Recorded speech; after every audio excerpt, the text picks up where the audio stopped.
इंसान इसी मायावी दुनिया में रह करके इतनी बड़ी जगह बना लेता है कि जब इस शरीर से प्राण निकल जाता है मेरे बाबूजी,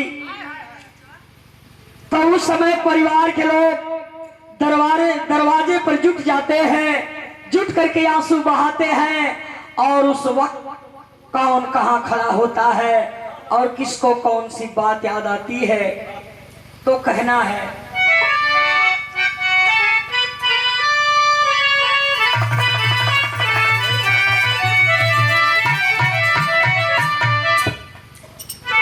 हर सिरवा पकड़ के हो बाबूजी, हर सिरवा पकड़ के हो बाबू रोए लन दुआरा रे रोए।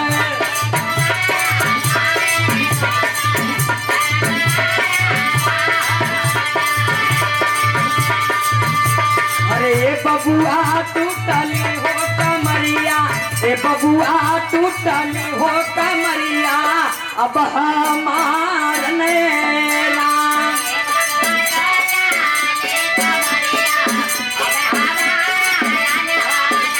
अरे ए बबुआ टूटली हो कमरिया, ए बबुआ टूटली हो कमरिया, अब हमार नेला।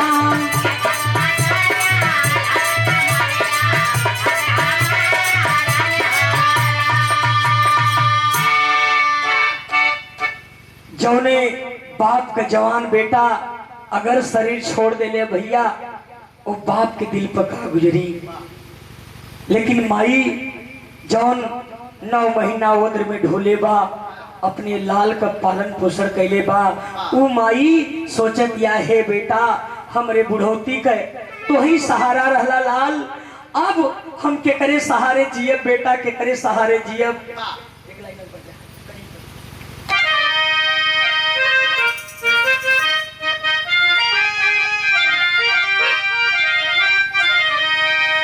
हरे पेटवा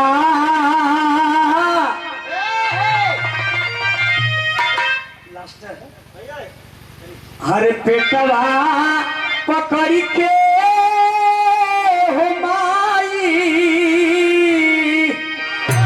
हरे पेटवा पकड़ के अब रोवे ली मातारी, आया रे रोवे ली मातारी।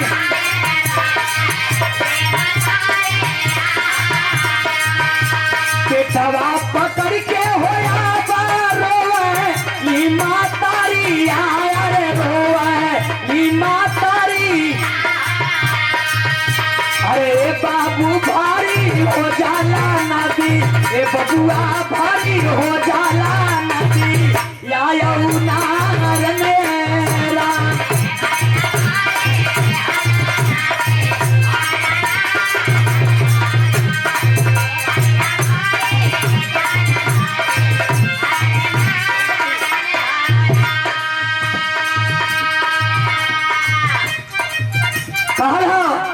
हिंदू मुस्लिम सिख ईसाई आपस में सब भाई भाई।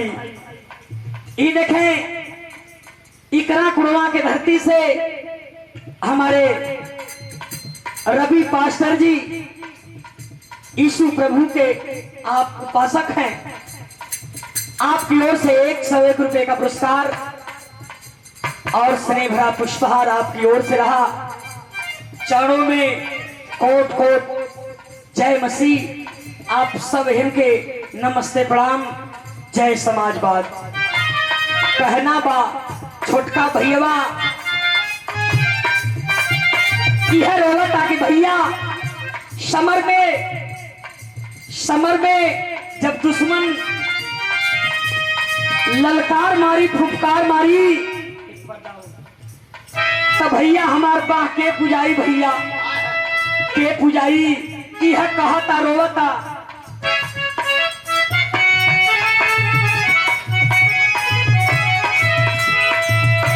पहिया पकड़ के हो रोवा छोटा का बीराना, रे छोटा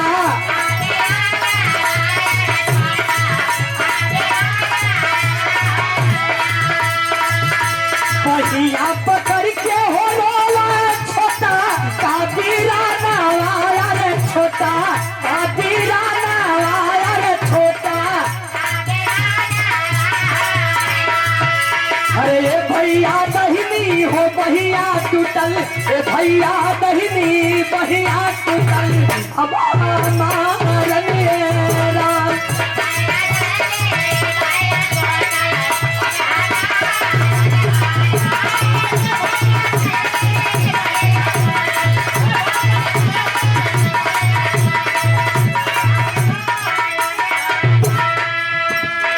बहनिया सोचा दिया कि भैया साल भर में केवल एक बार मौका मिलला जवन अपने भैया के कलाई में वो प्रेम वाला धागा बांध के हम अपने मन का मुराद पूरा करीला।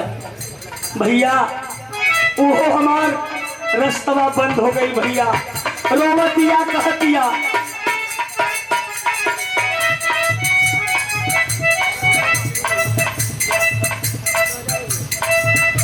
रोवले बहिनिया हो प्रदीप बाबू,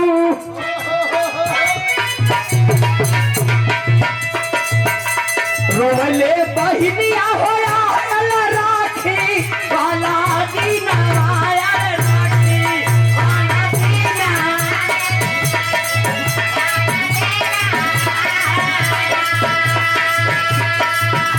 अरे भैया सुनी भैली रहिया, भैया सुनी भैली रहिया अब हमारा राम।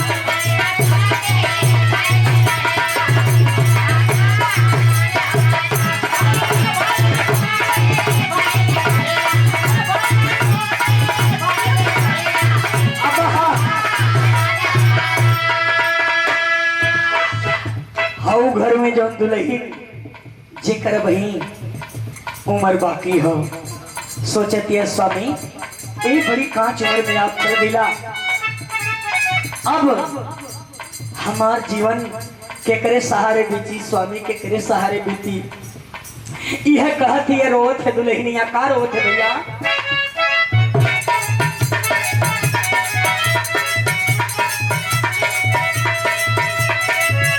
लता छिपिराई होया रोवे लेती आवाया रे रोवे,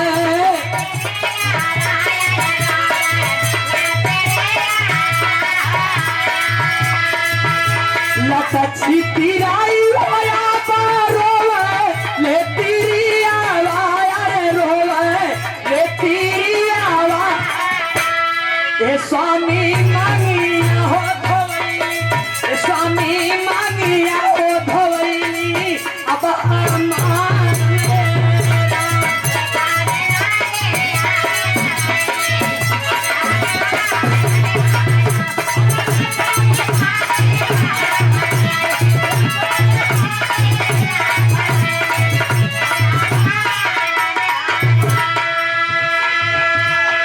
आखिरी लाइन में हमारे सदगुरु की चेतावनी है। अरे हरिहरा देव हो मोरा,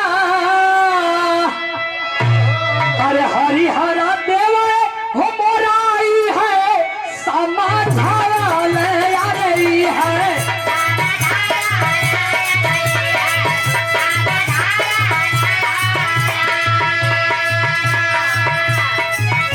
हरिहरा देवई हो बोलाई है समाधान ले आ रही है समाधान लेरा। भैया चंचल होता सकैला मन विचार मेरा।